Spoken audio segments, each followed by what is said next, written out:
Աստված հավատարիմ է։ Դեյվիդ Վիլկերսոն, օր նոյեմբերի 19։ Արդյոք աճում եք շնորհքի մեջ։ Վերջին շաբաթներին մի հարց ինձ հանգիստ չի տալիս։ Կարծում եմ սա այն հարցն է, որը յուրաքանչյուր անկեղծ հավատացյալ պետք է ինքն իրեն հարցնի. արդյոք ես աճում եմ շնորհքի մեջ։ Ինձ համար շնորհքը Սուրբ Հոգու զորությունն է, որն օգնում է ինձ ավելի նմանվել Տեր Հիսուսին։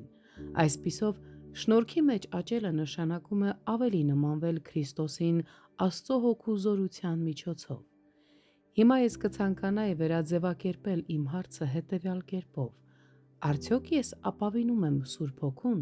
որպեսզի ես ավելի նմանվեմ Տեր Հիսուսին իմ տանը, իմ ծառայության մեջ և իմ հարաբերություններում։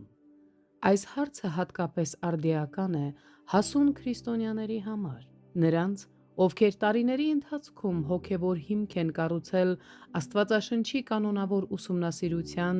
հետևողական աղոթքի կյանքի և աստվածապաշտ ուսուցման միջոցով։ Եթե սա ձեզ է վերաբերում, թույլ տվեք հարցնել հետևյալը. այդ ամբողջ ուսումնասիրությունից, աղոթքից և ուսուցումից հետո դուք ավելի եք նմանվել Տեր Հիսուսին, ավելի կարեկից, խոնարհ, ողորմած և ներողամիտ եք, քան անցյալ տարվա այս ժամանակահատվածում, թե ձեր աճը կանգ է առել, իսկ միգուցե կանգ եք առել զրոյական աճի մակարդակի վրա։ Ահա մեկ եղանակ իմանալու համար, թե արդյոք դուք աճում եք շնորհքի մեջ։ Աստված ողորմած է եղել ձեր հանդեպ և դուք ի հերթին ողորմած եք եղել ուրիշների հանդեպ։ Եթե համոզված չեք, հարցրեք ինքներդ ձեզ, թե ինչպես եք արձագանքում ուրիշների կողմից ձեզ պատճառած ցավին։ Դուք բարի և նրբանկատ եք, թե զայրանում և դառնանում եք։ Դուք համբերատար և կարեկից եք, թե դյուրագրգիռ և վիճող։